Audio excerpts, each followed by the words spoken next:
Welcome to Corwin's Teacher to Teacher podcast with host Carol Pelletier Radford.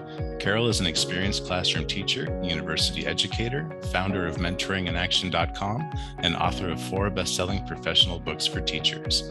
She believes the best form of professional learning happens when teachers engage in authentic conversations and share their wisdom.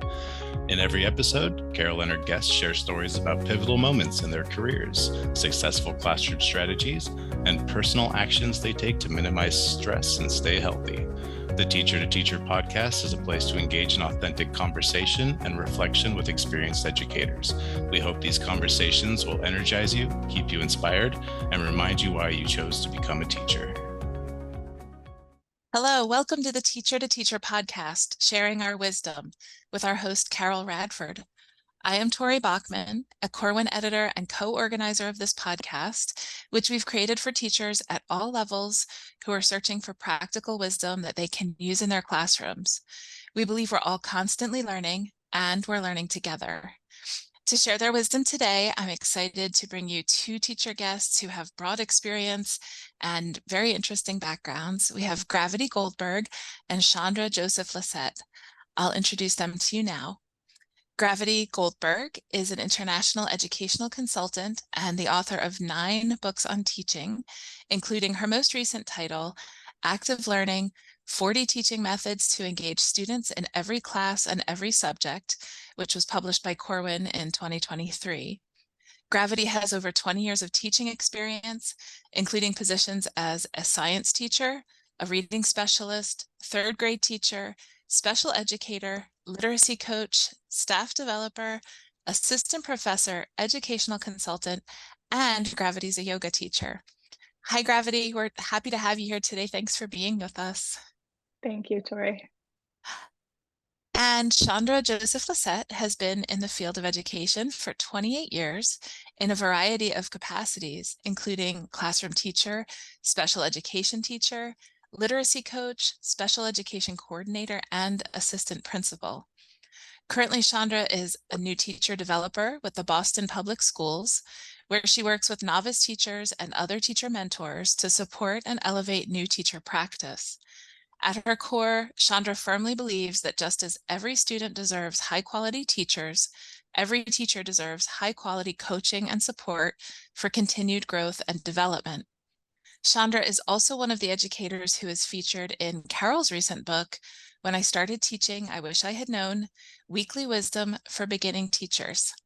Hi, Chandra. I'm happy to meet you. Thanks for being with us. Hi, Tori. Thanks so much for having me.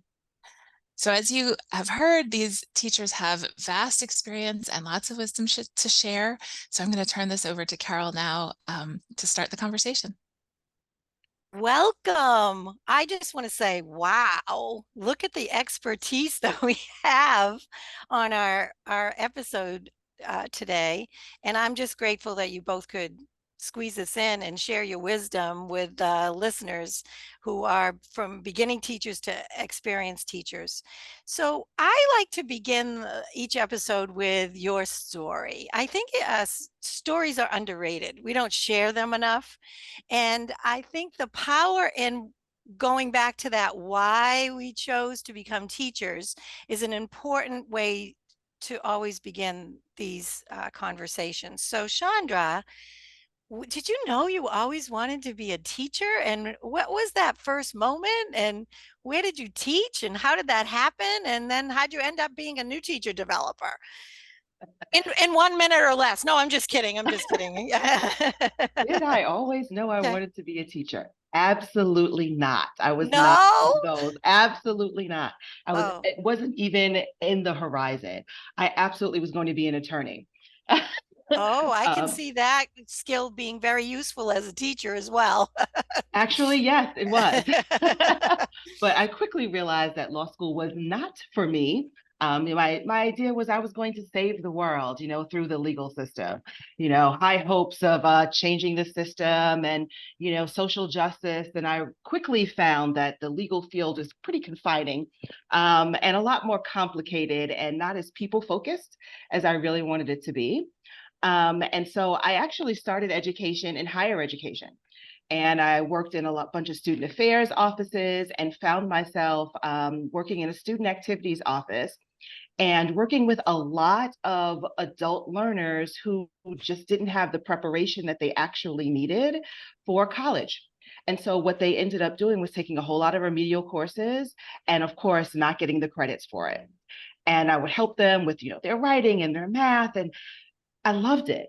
And I was also, really annoyed at the exact same time that you had all these adult learners that hadn't actually gotten the basic skills that they deserved.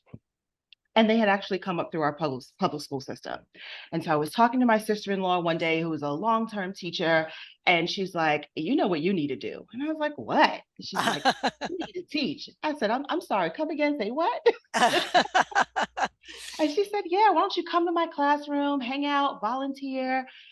And I did, and it was magical. She was a first grade teacher, and I saw magic every single day. And I was hooked. I was absolutely hooked. I was like, I've got to learn to do that.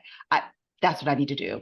Wow. And so went back, and got a master's in education and started teaching second grade, which is still one of my absolute favorite grades to teach. And of course, I found out really quickly it wasn't as easy as my sister-in-law made it look, but that's another podcast. Yes, all the teachers that are listening, how'd you do that? How'd you get the kids to do that? Oh my God, how'd you get the kids to do that? But I loved it, and the joy that I received from teaching was and still is like such a deep passion of mine. It just gives me such pause to think that I have the opportunity to interact with young people every single day who see the world in fascinating ways, right? And so that energy just propelled me. And when we talk about kind of like how I got here, I think one of the things I realized when I started teaching was that there was so much I didn't know. So I started taking classes. I started gaining other certificates. Let me go, oh, I'm teaching second grade. I really need to learn how to teach kids how to read. I better go figure this out. Let me go get a reading cert, right?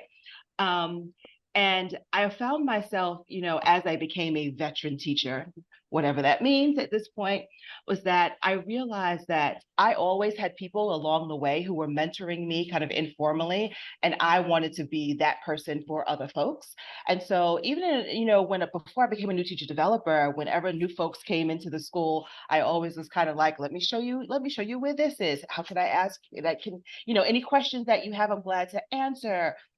Feel free to come into my classroom. Like I was always that person, because many, many, many moons ago, there weren't things like coaches, new teacher developers. Like it was the mentors. Yes, right? The mentors were. It was very informal, right? Exactly. It was an informal experience. Exactly. Yes. And I was thankful for it, right? I had Miss Diamondopoulos. I could knock on her door. I had Mr. Russell down the hall. And I envied those folks and wanted to be. And I have been actually blessed that our district actually has new teacher developers and has loads of coaches where folks can get support. And in particular, new folks can get support. And so, applied for the role. And I will say it is my absolute dream job to work with novice teachers every single day.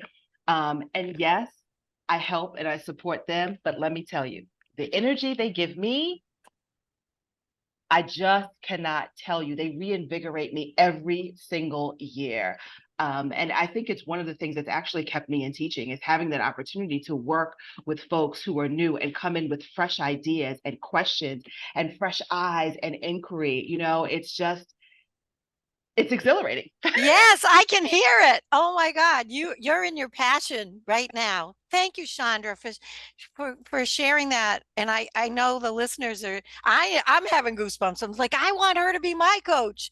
And then I think what you're also doing that I read about and know you is that you're also preparing the other new teacher developers so there's a common language for how we all mentor. That's what this podcast is. It's a mentoring vehicle for our listeners to get some mojo, some vitality, some energy from teacher wisdom, which you'll be sharing with us today. So thank you. Absolutely. All right, Gravity. So what's your story? Is it like Chandra's or very different? Or how did you put your toe in the water here? So I did think I wanted to be a teacher at a young age. So that is different. But my first love actually is I wanted to be a writer. And so think about late 70s, early 80s. I had a word processor and a blue plastic typewriter, and I would write up these stories.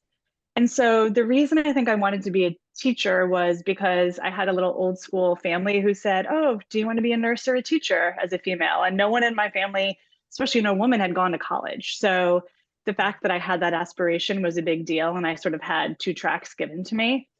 And so I did think about the writing over the years, and I loved still loved writing all those years. But my senior year of high school, we did something called an iSearch project where you had to do firsthand research.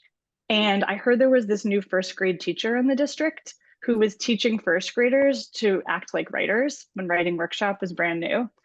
And this was in like the mid 90s. And so I volunteered a couple afternoons a week in this first grade classroom, watching this teacher teach first graders how to write. And I was completely hooked. I was like, oh my gosh, I get to be a teacher and I get to still focus on writing. And so for me, that was probably the moment where it became pretty clear. And so it became clearer and clearer I had to apply to colleges that had schools of education.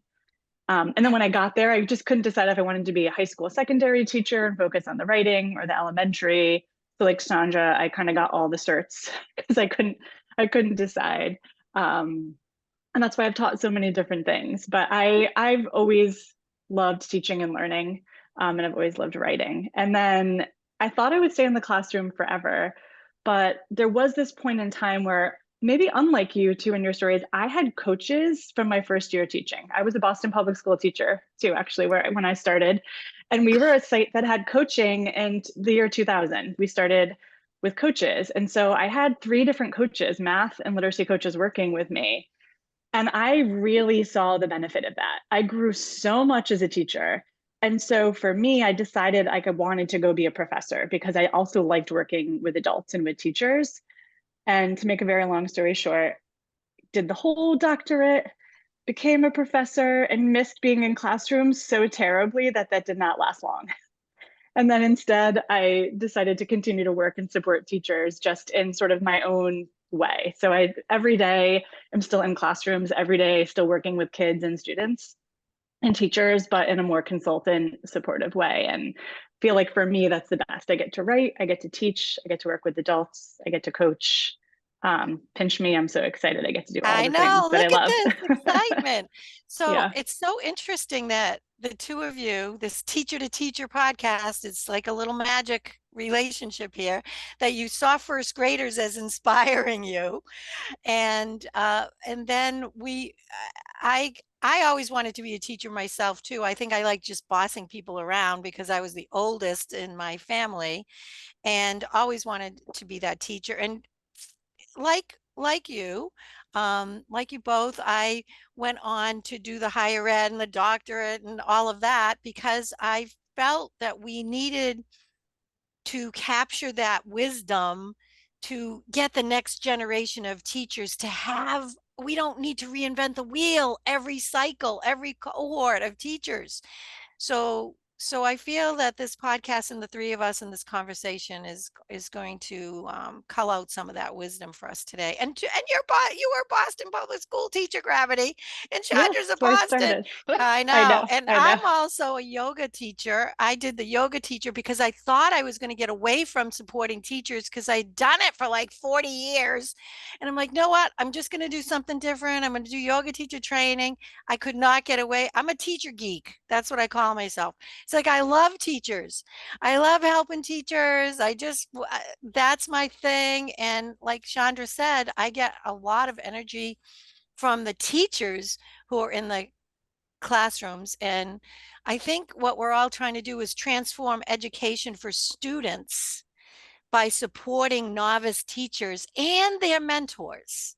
Like, I'm all about the coaches and the mentors being part of this. So thank you, Michelle. Yeah, we're good here. We've got a great story. So now I want to ask both of you to share something significant that happened when you were teaching in whatever grade levels you were in, but a memory, because novice teachers are struggling right now. We know that there's a lot of pressure on them, but what I'd like to point out, especially in these podcast episodes, is it's not the story so much as what we did with the story, like how we learned from something that happened to us and how it changed us as we move forward. Because I think we dismiss a lot of that. We just keep moving. We're just like worker bees.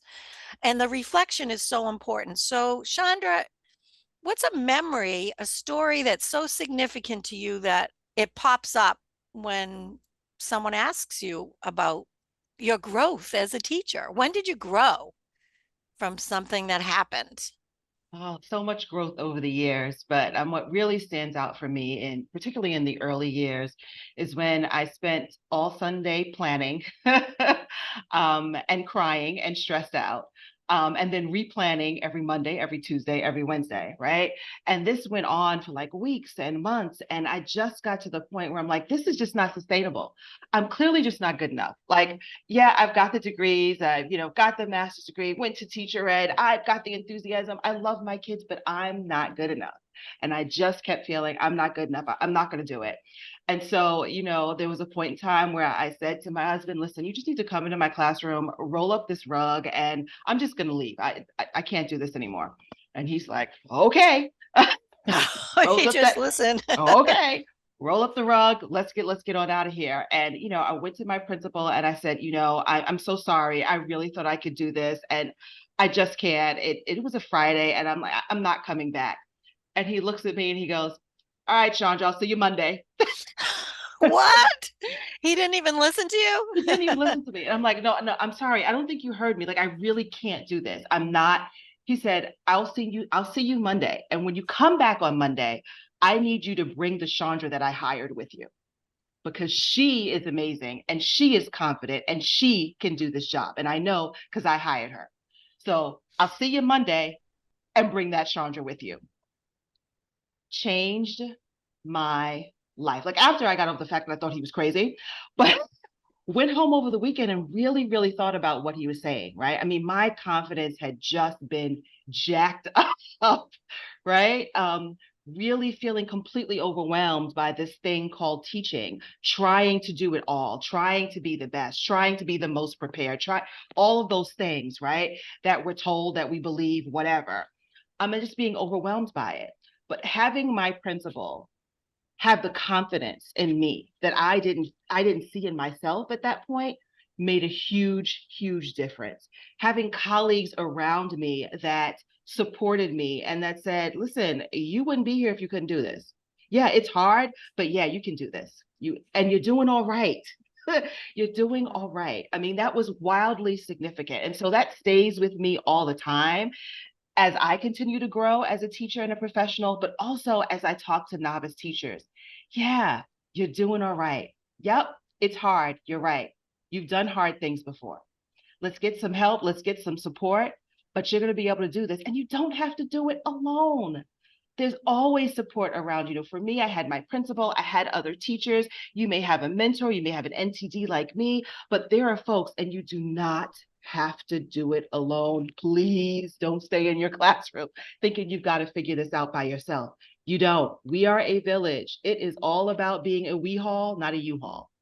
Oh, when you tell that story, it touches my heart and my body physically, because what it brings to the surface that we all need to address is this confidence piece for our beginning teachers, and that we've made it so challenging. And if we listen to the news and to even our veteran teachers, that I have to now say, stop saying that.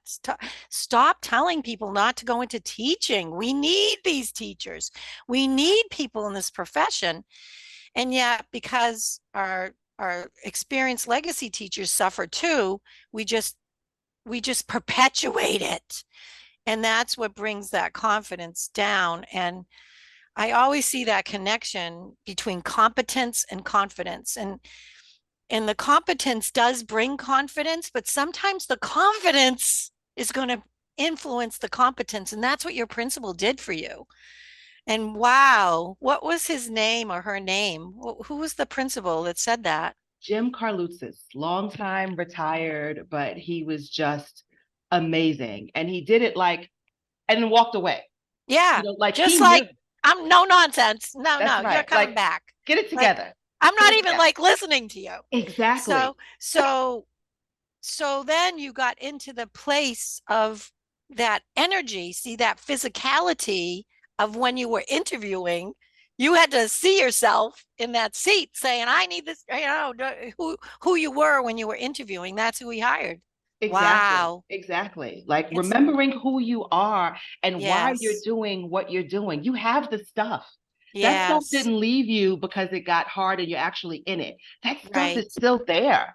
Right, Sometimes you right. just need somebody's help to like bring it back to the surface for you. Right. So our listeners that are listening, so this is a message, it's a shout out to find the people around you, and create that team, that board of mentors or coaches, or just reach out, because sometimes we don't have a principal who's going to say that. So we have to find it. So I'm encouraging people to just go find that person. You know who your friend is. It's going to say, just do it. So thank you for that. That's a significant story that is timeless. So Gravity, what do you think of her story? And then I want you to tell yours. Like, what was your reaction to what Chandra just said? Well, the physical reaction was also like, I remember in my body that feeling. And to be honest, like every time I'm with a new group, I think I have that feeling. Like even this is going to be year 24 for me. And the first time I meet a new group, I might have that self-doubt, that roll up the rug feeling. Right. And so I don't think that goes away. Like, anyway, that made me think about that. But then the like super nerd of me made me think about Amy Cuddy's research on what makes the strongest relationships. And there's two main elements: trustworthiness and competence. And the most important is trust. And so we can develop the competence, but the trust has to come first. And I was thinking about how that principal showed his trust in you. And that by him trusting you, you trusted yourself. And then that confidence was allowed to continue to develop. And so it just made me think about like when we complicate things like trust first and then support the confidence is like it's such a perfect example of that. Thank you. Thanks for pulling that out. I appreciate that.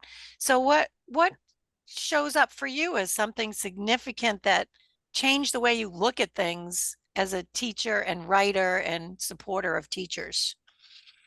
Yeah, so my first year teaching third grade was a year where, since I was dual cert with special ed and gen ed, they put all the students with IEPs in my third grade classroom. I had almost 30 students and one teacher who came in once in a while.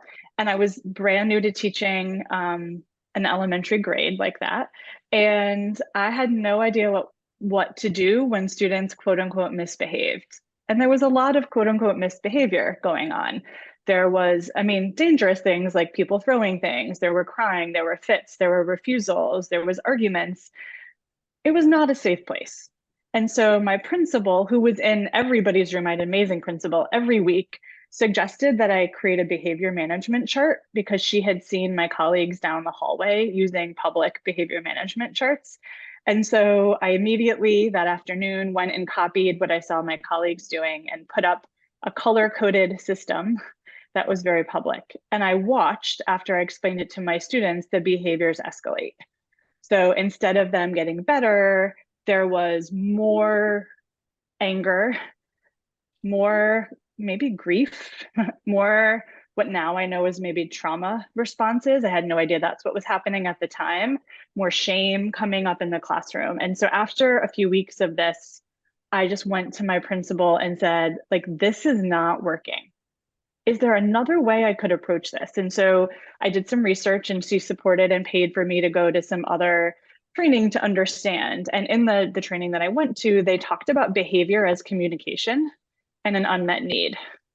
And so instead of approaching my students as problems or misbehaviors, I started to get really curious around like, well, what's the need they are trying to communicate?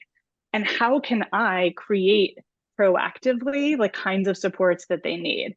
And so the first thing I did was take down any public behavior chart. The second thing I did was stop doing any public addressing of actions and choices in that way. And everything became more relational and a smaller level. And before getting into all of the details of what that looked like, I think it really required me to take responsibility for my role and how was I creating a classroom environment that worked for students. And across the year, things got a whole lot better. And so I think the reflection that I have was, one, like, please do not ever do public, for anyone listening, like, take it from me that the public behavior charts and reprimanding is just not, but also the limitations of behaviorism. And like, I did a ton of a deep dive in the nerdy ways of looking at like when we treat our students' actions as a reflection of who they are instead of what's going on for them.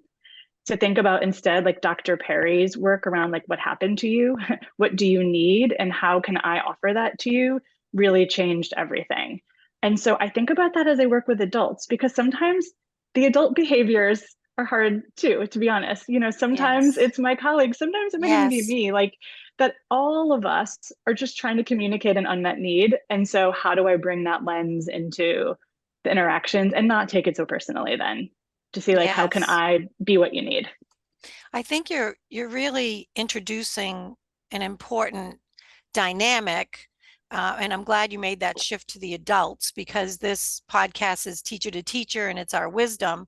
And I think we need to pay attention to the needs of the teachers and the behavior and the actions that and the traumas and however we want to articulate it, that teachers have faced forever. It isn't just about the pandemic and COVID. I mean, that surfaced it.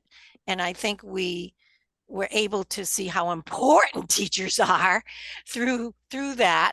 But then in some ways we've gone back and we haven't made those changes about the needs. So I really appreciate that story and how I know it's influenced your writing. Chandra, what do you think about Gravity's learning experience? How does that relate to the work you're doing with novice teachers and the experienced developers who are working with the novice teachers? Sometimes I find them to be more, let me find the right word, in need of support so that they can pass on some good advice. Yeah. What do you think? When I hear Gravity talk about, like attending to the whole child, right? Like it always makes me think about the fact that we haven't been attending to the whole teacher. Yes. And like I've been screaming this from the rooftops for a really long time. And so when we talk about attending to teacher needs, yes, we're talking about their professional development and their need, to be, lifelong learners and to, gain skills in the classroom. But I'm also talking about their personal needs. Like teachers are people too. And for whatever reason, folks seem to forget that, right? Like we have unmet needs, we have trauma, we have. And this idea that we are expected to kind of leave parts of ourselves outside of the classroom is insane. Like we no longer expect that of children. We cannot expect that of teachers either, right? And so we really need to make sure that as a profession, we are attending to teachers, and individually, right, that we are attending to ourselves and those of us that are around us. It's super important. Yes. Like, yes. let's not lose ourselves in this amazing profession that we have, because we'll keep hemorrhaging, and we can't afford to do that. Right. And that's part of that retention. That's why I wrote the book Teaching with Light and 10 Lessons for Finding Wisdom, Balance, and Inspiration. And that book really was inspired after I completed my yoga teacher training, and I was trying to get away from supporting teachers, not because I didn't love it. It was just that, wow, I've done this for so long, but that's the need that kept coming up. It was the well-being, but that contributed to the confidence and the competence, and that I am worthy of I can do this, and everything that both of you are talking about is kind of this paradigm shift, or we're influencing the airwaves today to integrate this conversation into all school professional development. This is the professional. This is the professional. The whole professional is a human being. And that you can't separate the work from the life and all of that. So thank you both for those wildly significant learning experiences in your life, one of thousands that can influence our listeners today.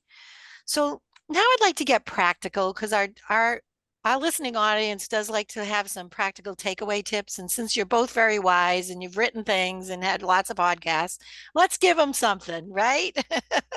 that they can do in their classroom. And I like to use the big umbrella of classroom management, but I want you to think about management in kind of 4 chunks, because it could fit into any, like managing all the millions of papers, or managing time, or managing those behaviors as Gravity was talking about, or managing the routines and the rituals and the kind of the rhythm of a classroom that can be done. So I think of classroom management broadly.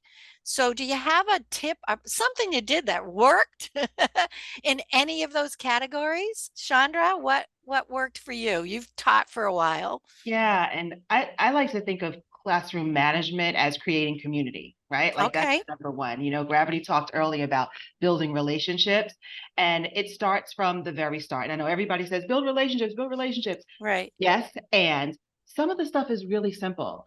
And when I say simple, I literally mean greeting your students at the door every day. And you don't have to be the latest TikTok video, okay? You don't have to do the dances that everybody's doing. That's not what I'm talking about. I literally am talking about looking your students in their eyes, looking them in the face, seeing them as people, right? Yes. Saying good morning. Let them see you as a person. Your kids want to get to know you. They really, really, really do. Because it's a great time to say hi and connect. It's also a great time to find out if something else might be going on with them. You can see it in the way that they're not looking at you. If their head is down, right, instead of up, they're looking to the side. Maybe they're angry, maybe they're sad. And then you can check in with them later, right? That's all a part of building community, or have a buddy check in with them. It's really important. You're taking the pulse of your students every single day, and they know that you care about them, and they know that it's important for them to care about one another. To me, it's one of the greatest things that you can do towards classroom management and creating community. I It's love really having that. touch point every single morning. Yes, and it is. It's like that temperature check. Yeah. So what has to happen then is, usually I see the teachers at their desk and they're doing their plans, and so you have to make the priority to step away from the desk and stand at the door. So it's got to be the priority. I've seen this work in so many different ways. I'm glad you mentioned that one. And it's made huge difference to first graders, high school kids. I've heard high school kids just say, like, I started participating because my teacher said good morning to me every day at the door. A student actually in one of our videos said that. And it seems like magic. It is magic. So Gravity, what you got for us? What do you have? I think it's related. I think it's in the same kind of theme, but to me, it's all about making sure I have a lens of curiosity for my students, and I'm like genuinely curious. And I think it's also what keeps me invigorated as a teacher.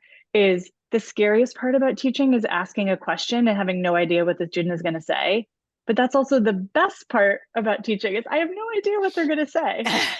It's true. And so like not only making peace with the uncertainty of that, but seeing that as like the gift of being in relationship with children every day, no matter their age.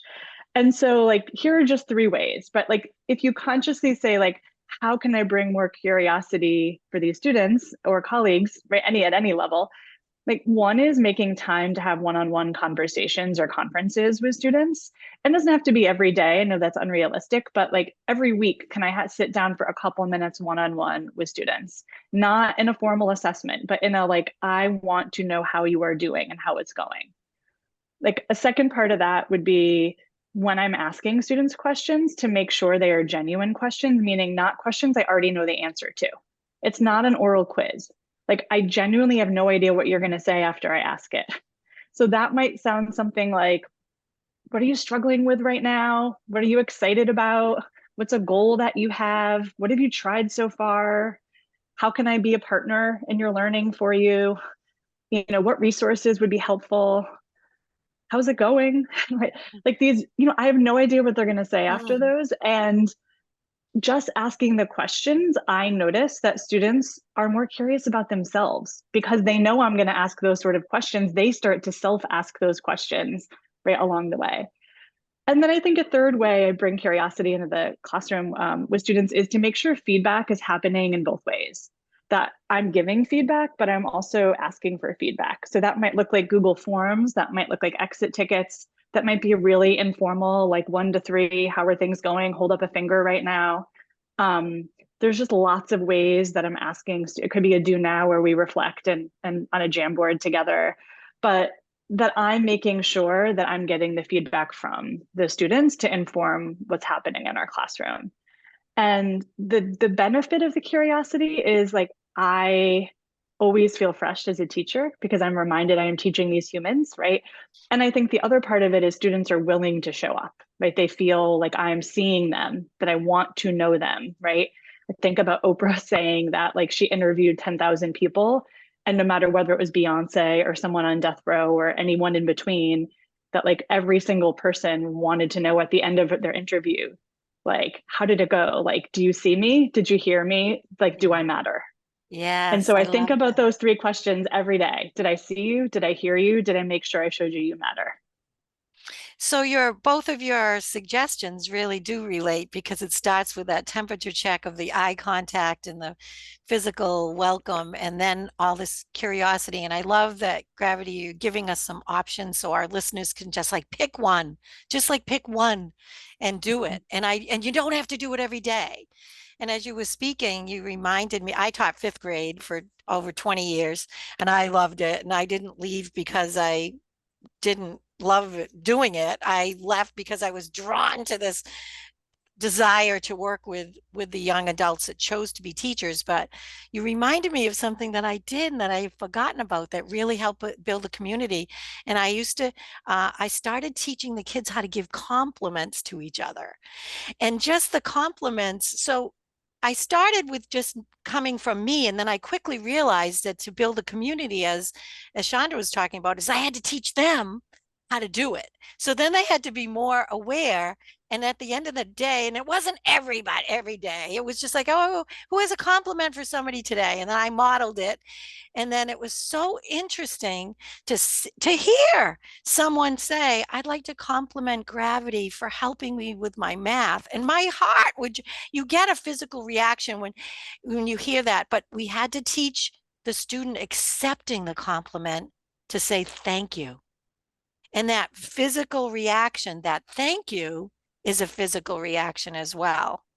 And I just remember the day that one of the students turned to me and said, I'd like to compliment Mrs. Pelletier for helping us and being a great teacher. And I was like, almost had tears. It was like I said, thank you. And just coming, because I knew I taught them and that I was part of the class. And then it wasn't me, the teacher and the dyad. And because that's the goal, is like we've got to make it a circle somehow. So thank you for reminding me of that. I love that. So here's the deal. It's really hard to teach right now. And we all sound like so happy, the 3 of us. We're so great. This is a great podcast and it's wonderful. And yet we know some of the listeners that are listening, it's at the beginning of the year and they're already starting to have the problems. They're going to try. So the message of the whole teacher, back to Chandra saying that, is that we have to take care of ourselves. So how are we going to do that? How could you two share what you do to stay sustained, and then what you share with the teachers so that you're helping others to sustain their physical, mental, spiritual well-being, so they'll stay in teaching and won't roll up the rug because they might not have a principal. They might have a principal that says, okay, see you later. So we need to avoid that. So what do you think, Chandra? What's some good advice here? Yeah. I think it's super important that you not lose yourself.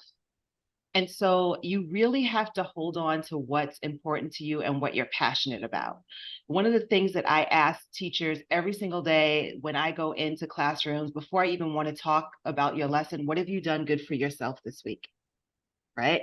Is a question that I'm asking them. And if they tell me, well, I haven't, so we're going to now work on something that you're going to do good for yourself. And you're going to schedule it in. And I know it sounds ridiculous, but teachers work on schedules. There's no question about it. We plan for it. We work on lesson plans. It's what we do. If it is not in my book, if it's not in my calendar, it doesn't exist. That's right. Yes. Now, I'm not unrealistic. I'm not going to say, oh yeah, we're going to go to the gym. We're going to work out for 2 hours every day. That's insane. But I do know if I put in my schedule that I'm going to work out for 30 minutes 3 times a week, I might get to it 2 this week. Right. Maybe next week I get to it 3, maybe the following week I do 1, but I am doing something, right? It's now a thing. I'm not going to just have my entire life be superimposed by teaching. And so you've got to figure that in. And I work with them and figure out what's the best time to do it, right? And So what do you do? teaching, What do you do for you? yeah. Because you're very busy. You're very busy. Yes. I am. And the only way that I can stay busy is because I've got some grounding techniques, right? And for me, I start in the morning and I start with meditation, and music is my life and my world. Okay. Quiet time. And that's really simple. And when I say like it could be 10 minutes in the morning, I will get up, I will go sit someplace where it is quiet. I put on my music. I do a really quick meditation. Sometimes I can do longer. It just depends on what I have. Yeah.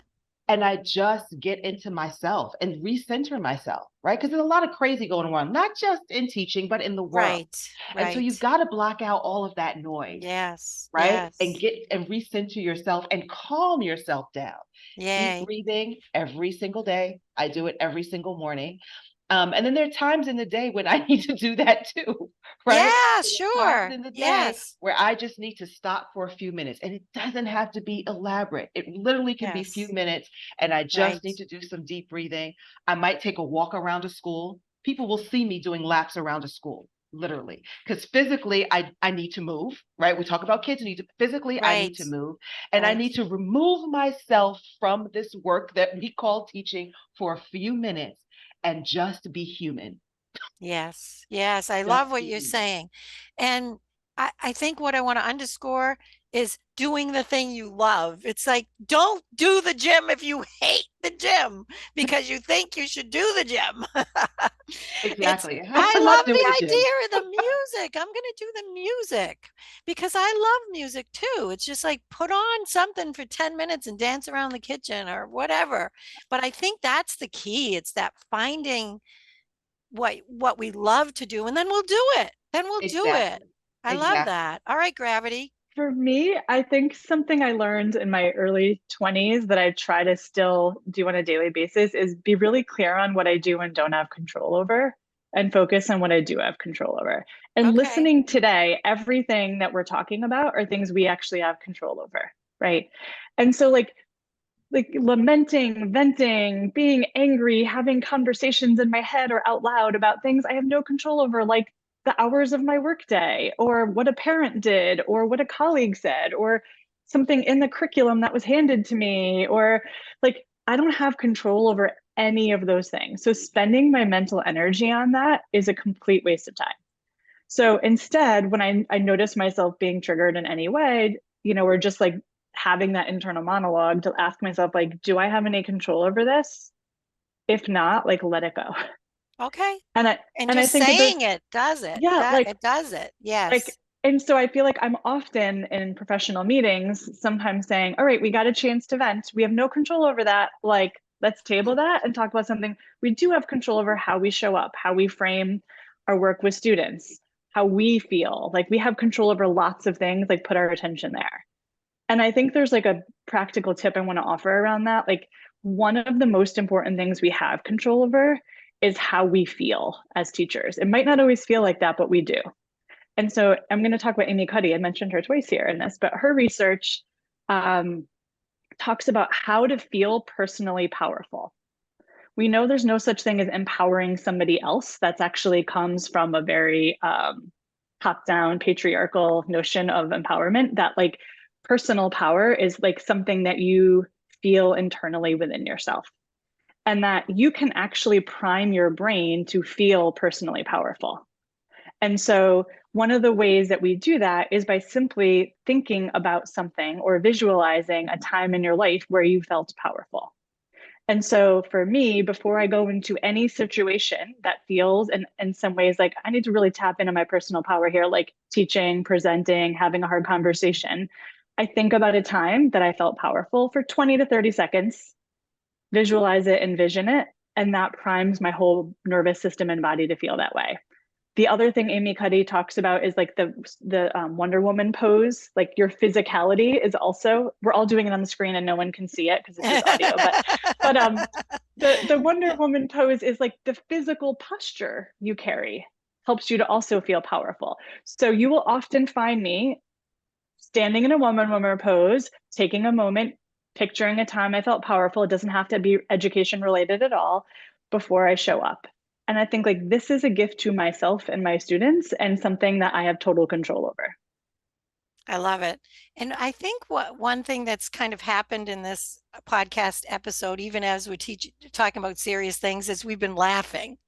And laughter and humor, as it's attached to these, in some ways, serious conversations about our commitment and devotion to this profession, which is a serious thing, but having the laughter and the music and the affirmations and the priming of our perspectives to be who we really are, and that we want teachers and all teachers to be successful for our students and for ourselves, because we are human beings. So I really appreciate this conversation and the ways in which we can control, because we do have that power.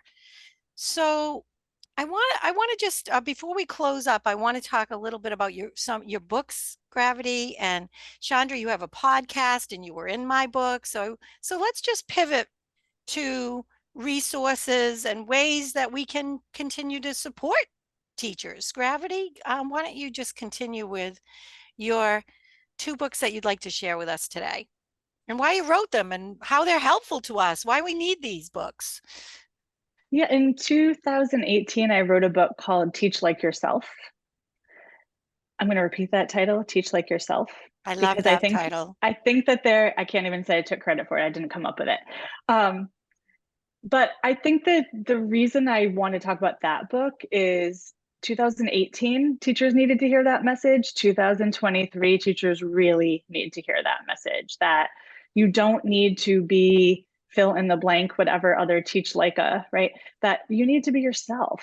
Like if we want students to show up authentically as themselves and bring their gifts and talents and quirks into the classroom and their own goals, we need to model that. We need to be showing up as ourselves too. And so in that book, I break it down into sort of 6 different ways that we can teach like ourselves. And it's sort of a self-coaching guide where there's reflective questions and prompts that you can do to sort of maybe either remember who you are as a teacher, or if you're a new teacher, to figure that out. Like, what are my core values? How do I live them? How do I nurture them? How do I build community around that?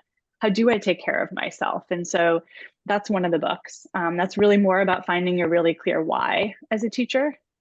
And then a book that just came out a few months ago, like a month and a half ago, I wrote with my co-author, Barry Gilmore, is called Active Learning, 40 Teaching Methods to Engage Students in Every Class. And that book is more of the how. So if I think about Teach Like Yourself as finding your why, this is more of like, how do I actually create a student-centered, thinking-centered, active classroom? And so we created these 40 high leverage, we didn't create them, we curated 40 high leverage methods that really any teachers can use. If you're thinking about like, I want to have the energy that Chandra's talking about here, and I want to be that kind of teacher, chances are some of the methods in this book will probably be the tried and true ones you've done, and then maybe some new ways of looking at things that you've done before. And it's not a foolproof, do these 40 things and out will come the perfect classroom. It's trust yourself, choose your own adventure, and find the pathway that's going to work for you. So Chandra, how was it to be featured? You've been featured in several books, I know, but I know that you're in the When I Started Teaching, I Wish I'd Known. What do you think of that book for novice teachers? I am so excited about this book because, first of all, I love the fact that, when people want to know about teaching, they actually talk to teachers. It's a thing I have. I think it's kind of Yes. important. Yes, I love that too. And Teacher it's to teacher. yeah, and it's a book that I wish I had had as a novice teacher. I really, really do. Like lessons from the field, things and nuggets and just good pieces of, advice that I could have read and I could have talked about. I think it would be great to like take this book and like sit down with colleagues and have a book group, have a book talk Yes, about it, yes. right? This is a And great book talk. Yes, no, yes. and it's so important because we're all feeling and thinking the same thing, but we're not talking about it. Right.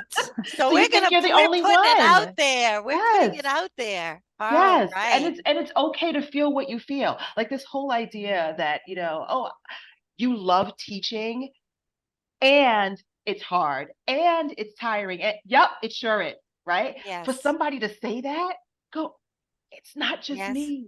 Yes. Wow, okay. It allows you to breathe again. It Right. allows you to think differently and really shift your mindset, right? Because as Right. a novice teacher, you're looking at this veteran who seems to have it all together, who is amazing and who doesn't get tired and is able to, I right? know. And is able to walk out the door at 3 o'clock and then come back in at 9 and is still superwoman, right? With the cape that Right. we don't own Right. capes. We're all human. Right. And we can learn from one another, right? Yes. And so it goes Yes. back to my idea of this we haul and not a U-Haul. Like it takes this We community, it have. takes a community of veteran teachers supporting novice teachers supporting one another, right? And the entire profession wrapping our arms around everyone else and building a community where we're all going to thrive. We're all going to thrive. Yes. It's super important. So tell about your podcast, what you created during the pandemic that's still thriving. Yeah, and it was exactly that, right? So my friend and I have a friend who was in Maryland and she was an instructional coach and I was doing instructional coaching and our minds were blown by what teachers were experiencing in the classroom. Not blown by the difficulty of teaching virtually, we got that, but blown by what they were experiencing emotionally, what they were experiencing, right?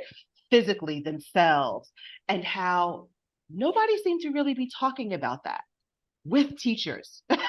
Everyone, oh Right. my goodness, this must be really hard. But nobody was creating spaces where teachers could just talk about this and support one another. And so we did this crazy thing. We said, what if we just put this flyer out on Facebook and see what teachers come? And we did. And that is exactly how Real Talk, Real Time with Chandra and Georgette was born. It really was about teachers supporting other teachers. Let's create this space. Let's have conversations about what you're experiencing. Oh, you're experiencing it too? Wow. And what can we do to support one another? So, when that happened, I tried this. Why don't you try that? Oh, that would be great. And we did it in a series of 3 weeks. So folks got to come back with the same group and cohort and say, yeah, I tried that on and that was freaking amazing. I'm sharing that with 5 Yes. other people. Or Nice. that must Nice. didn't work. What else can I do? Yeah, I need another one. Right. But it's a great place for risk taking. The same things that we're asking our students to do in class every day is what was happening for us in Real Talk, Real Time, because nobody knew how to do this virtual teaching pandemic thing. Right. We didn't, we were Right. figuring it out and we were figuring it out together. And it is such an amazing community. And there's a Facebook group and like anybody can join. Okay, And good. So we teachers can, supporting people teachers. can join, listeners can join, Real Talk, Real Absolutely. Time. All right, everybody heard that here. You heard that first on Teacher to Teacher. So we're going to close down. This was fabulous conversation. You reminded me of why I love teaching and working with teachers, and I'm a teacher geek. So let's end the episode with how our perspectives change over time. So Richard Elmore wrote a book called I Used to Think and Now I Think, and I really admired that book because he's a Harvard professor who was honest about that we need to change as we go. Like we don't always think the same things. Uh, so I'm going to ask you that question as we close. So Gravity, what did you used to think about teaching, education, your role, whatever. And now what do you think? So I used to think I had to be all planned out, that I had to spend my time planning. Now I think that preparation is a whole lot more important than planning. And what I mean by that is my plans used to be very detailed of exactly what I was going to do, what the students were going to do. And the problem with that is the students don't usually do exactly what I think they're going to do. So instead, I spend time preparing, meaning like I know the content, I have an idea of where we might be going. But I'm like much more open and flexible. So I'm more prepared for the pivots that need to happen, the in the moment decisions where I follow the leads of my student and where they really are. And I think all that time I was spending planning made it feel like I needed to stay with the plans because I put a lot of time and effort into them. So spending less time planning and more time preparing has been a real big shift for me, whether I'm working with students or adults. Thank you. Thank you. That's a powerful insight. And Chandra, what about you? I used to think, and now I think. I used to think I needed to know it all, right? Like somehow education was this finite group of knowledge fields. And if I just got all of that down, if I just studied hard enough, everything would be perfect. I'd be a master teacher. My kids would learn. And it just doesn't work that way, right? Now, what I know is that I am ever changing. The kids in front of me are ever changing. Education is fluid as it should be. And I can learn as I go along. I can let go of having to feel like I need to be the master of it all. First of all, impossible. Second of all, ridiculous. Like I get to be human and I get to learn and just be okay with not knowing and saying that. And what an amazing gift to give to our kids, to be able to sit in the classroom and to say, you know what? I actually don't know. First of all, watch their mouths drop open, right? Because they think the teacher knows it all. But I actually don't know. Let's figure this out together. What great modeling that is. Like that is just amazing teaching. Thank you. So I hope our listeners have taken away the brilliance and the expertise and the wisdom from this conversation. I certainly have, and I'm going to use some of the advice on myself today as a takeaway. And I'm so grateful that you both could make time to be here. And I'm going to turn this over to Tori to give us some final insights and summary for our listeners. What do you think, Tori? Thanks. I loved this conversation. This was so really affirming and energizing. You both have such great energy around what you do, and it just like it's like effervescent. But what really is interesting to me, again, like we bring teachers together who haven't met before, and you both have really so many connections in not only like your physical background of like teaching Boston public schools and you know, kind of how you came to what you're doing now, but you both really approach teaching and learning from a really well, teaching from a child-centered way and the curiosity that you both talk about. Chandra, you talked about the magic of kids and their curiosity, and then gravity. You know, you also brought up approaching kids with curiosity, and I think you both approach adult learners with that same manner, that same curiosity and energy around what they're doing. And Chandra, I love the we haul, not a you haul. I wrote that down a couple times because I just think it's such a fabulous way to think about teaching and learning and education. You both, you know, saw the value from an early place in your career. You saw the value of coaching, which I think is really fabulous. I'm not sure how many teachers have had great experience with coaching. So the fact that you both did have that experience and then drew from that and are now, you know, paying it forward in the work that you're doing is pretty remarkable. I also wrote down this connection between confidence and competence, and really trusting yourself is so huge. And I know particularly some of the novice teachers that I've known in my life, who do struggle sometimes with that feeling of competence, Chandra, that you mentioned. I love the, roll up the rug imagery is so powerful.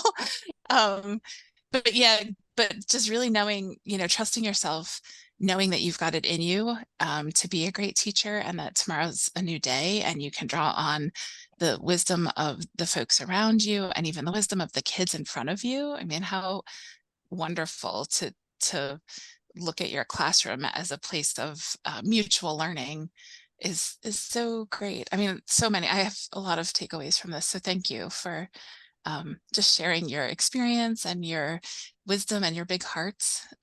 This was a really great conversation. Thanks. Thank you. Good. Thank you. Yes. Thank you for joining us, and thank you to all our listeners. We will have another episode for you next week. Thanks, everyone, for joining today's Teacher to Teacher conversation. We hope this time together energized you, inspired you, and reminded you why you chose to become a teacher. You can purchase any of Carol's books and any books mentioned in the podcast online at www.corwin.com. Please leave a review and share this podcast with your colleagues. Thank you for listening to the Corwin Teacher to Teacher podcast, a place to share teacher wisdom and engage in authentic conversations with experienced educators. Come explore Corwin's free New Teacher Toolkit and resources. We've curated these resources based on extensive research from teachers, coaches, and principals alike. Whether you are brand new or a veteran teacher, find ready-to-go teaching tools at corwin.com today.